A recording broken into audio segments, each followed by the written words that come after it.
میں آپ سے یہی پوچھوں گا کہ آپ کافی وقت آپ نے پڑھائی بھی کی، کیونکہ کافی آپ کے ساتھ ایک دوستانہ بھی رہا، ایک محبت بھی رہی ہے، آپ سے بالکل کلوز تھے ہم.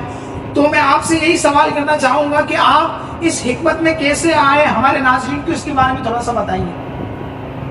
میرا کچھ حکمت میں آنے کا دلچسپ واقعہ یہ بنا، کیونکہ المختصر میں وقت کے لیے آیا ہوں تو میں مکمل کروں گا اپنی چٹپٹی بات بتا کے.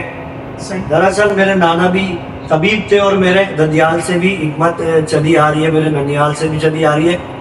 وقت کیونکہ کسی کے لیے ٹھہرتا نہیں ہے، جنہوں نے حکمت کری تھی کرتے کرتے کرتے وہ اپنی عمر کو پہنچے، پھر دنیا فانی سے انہوں نے رخصت لی، اپنی قبروں میں تشریف لے گا. ہمارے بڑے اساتذہ، ہمارے بزرگ، ہمارے نانا جیسے اور ہمارے عزیز و اقارب. اب حکمت کا جوش کیسے اٹھا دوبارہ، وہ یہ واقعہ ہے. کیونکہ الحمدللہ میں نے ادارے سے قرآن پڑھا تھا تو تجوید کے لحاظ سے پڑھا تھا. الحمدللہ ہوا یوں کہ میں ایک جگہ جا رہا تھا تو ایک بزرگ مل گئے.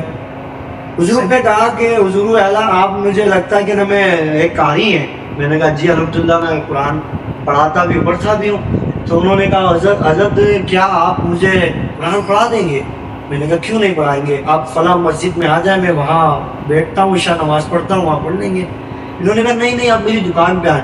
اب یہ دکان کون سی تھی، کریانہ کی تھی، سنار کی تھی، کس کی تھی واللہ عالم. اب جب میں گیا تو میں دیکھ کر حیران رہ گیا. وہ تو حکیم صاحب ہیں اور اپنا دوا خانہ لے کے بیٹھے تھے.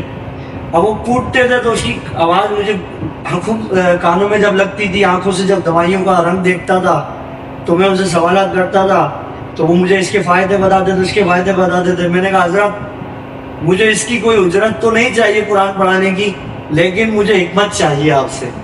تو الحمدللہ پھر وہ میرے پہلے استاد بنے.